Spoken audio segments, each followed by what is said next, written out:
Tsongkhapa makes this point in this book and in other ones, that the illusion like aftermath samadhi, the key about it is people might be thinking that you're supposed to see through everything, it's all supposed to look like rainbows and things.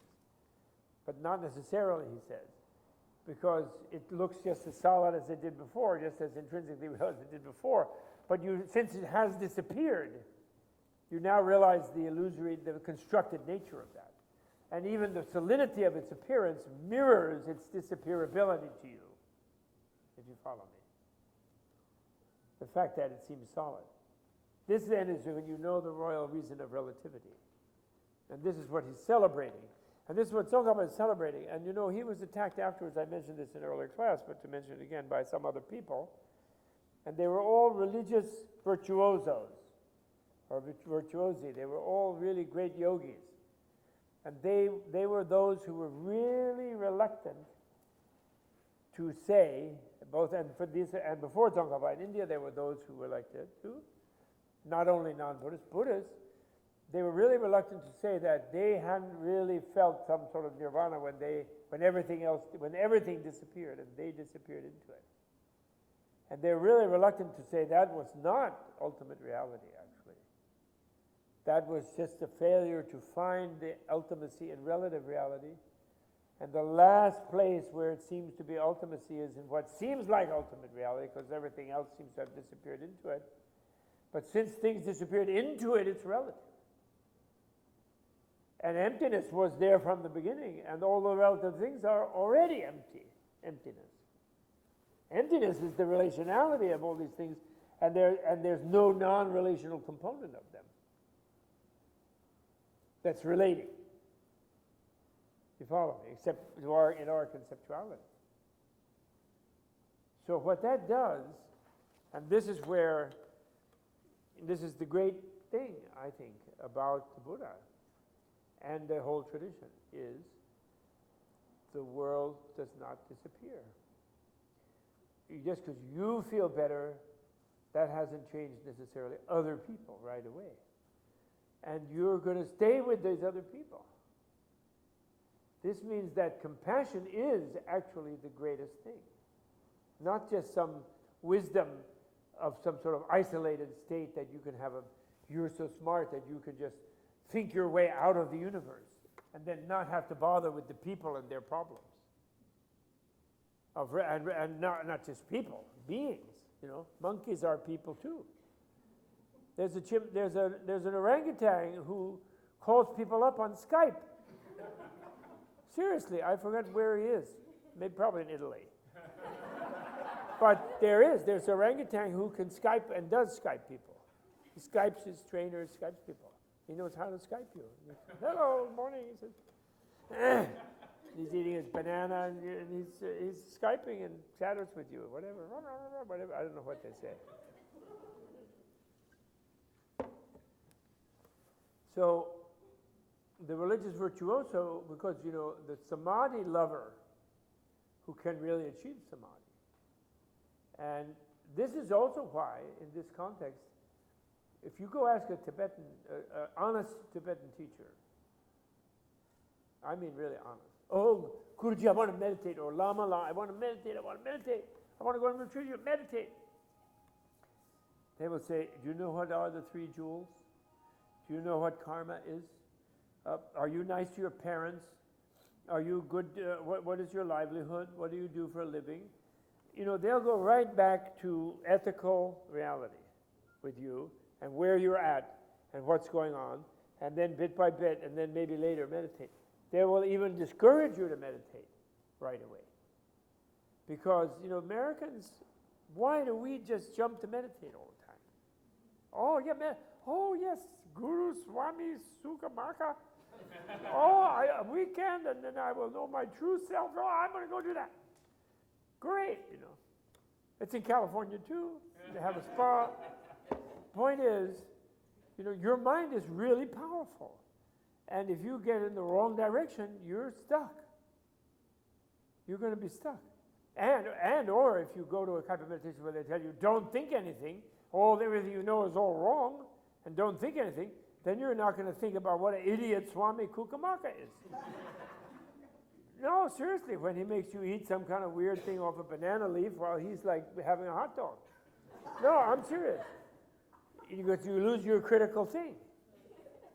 And the critical thing is where you have to start.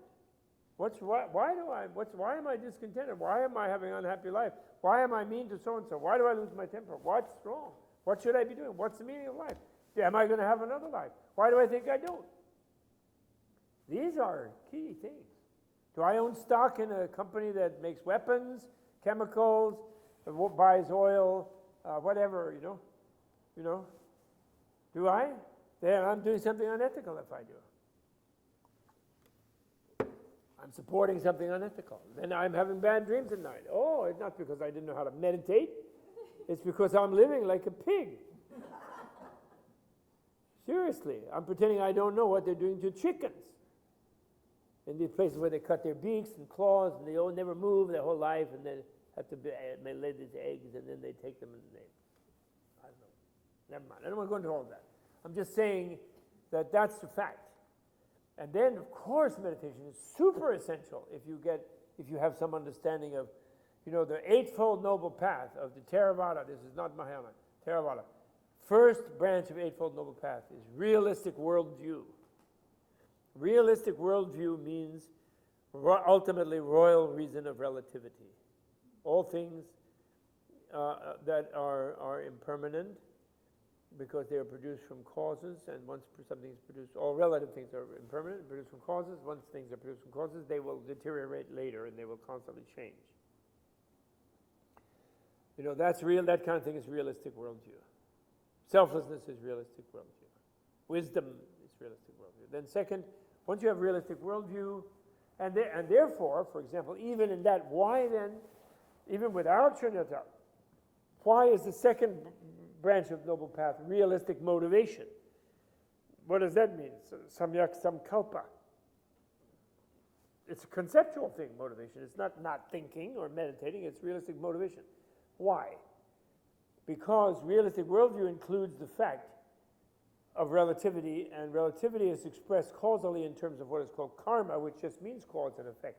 It doesn't mean fate, the three sisters, God's going to do this or that to you or whatever. God would like you to be happy, but they don't control you completely. You're in a causal nexus as long as you're in the relative world. And so it includes karma.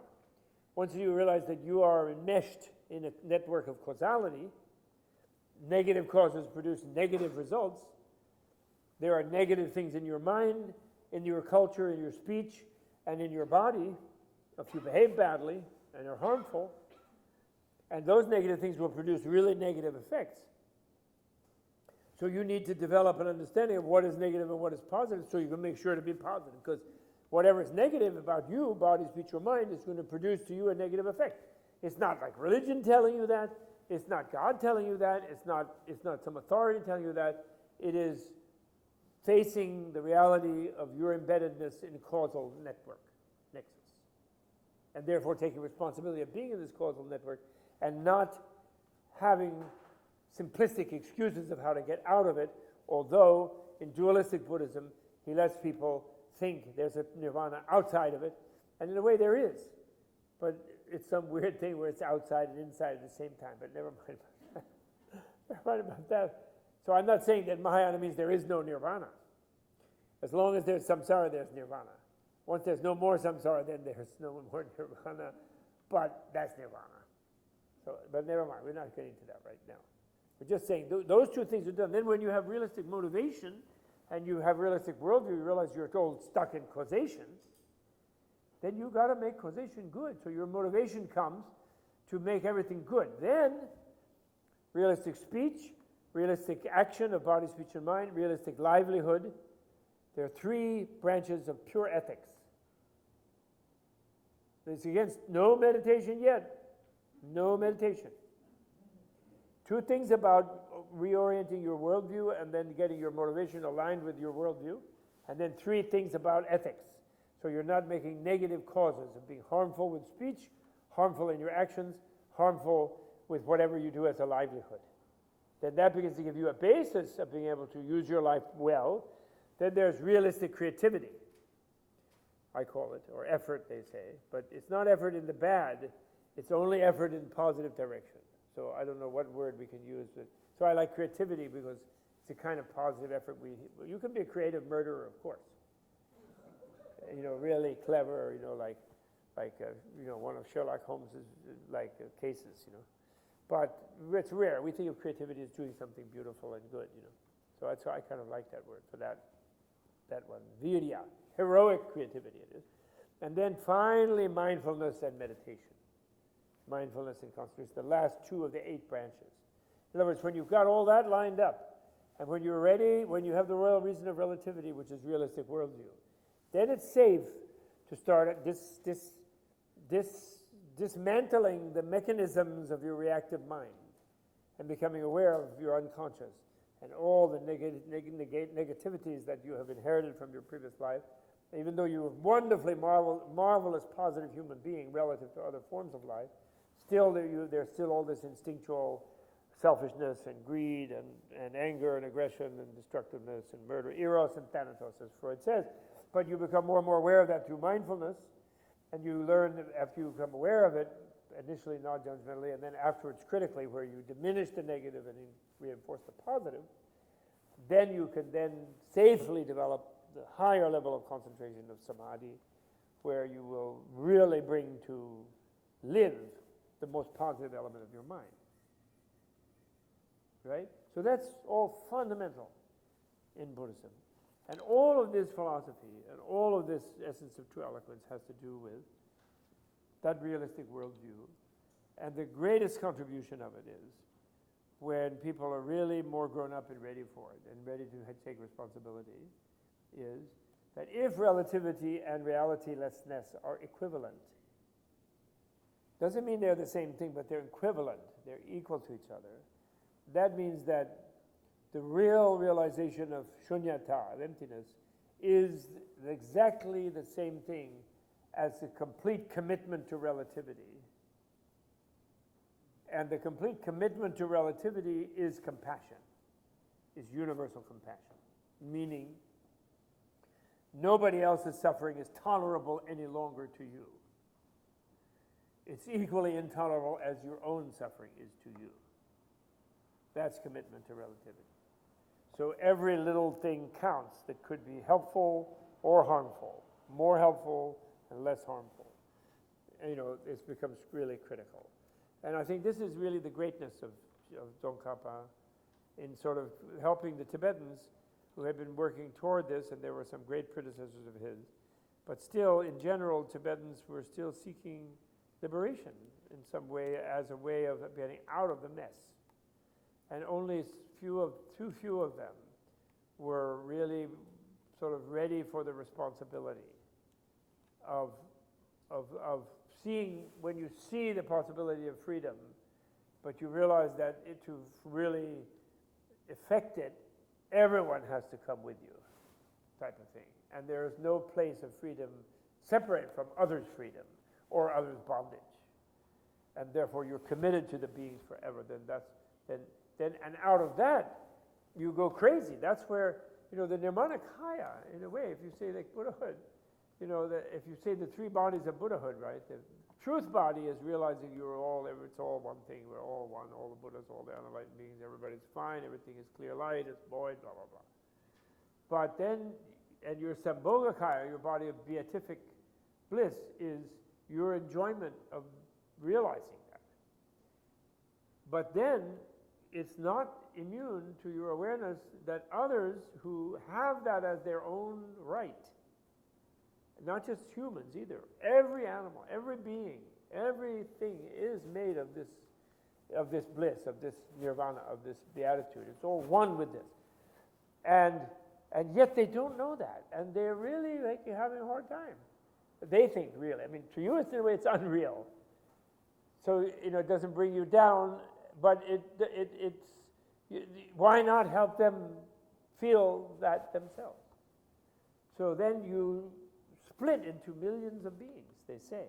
Although I'm never happy with the Nirmanakaya. Like, where are they? The Nirmanakaya. I've always said that. I remember I once had this dream where I was scolding Geshe Wangyal,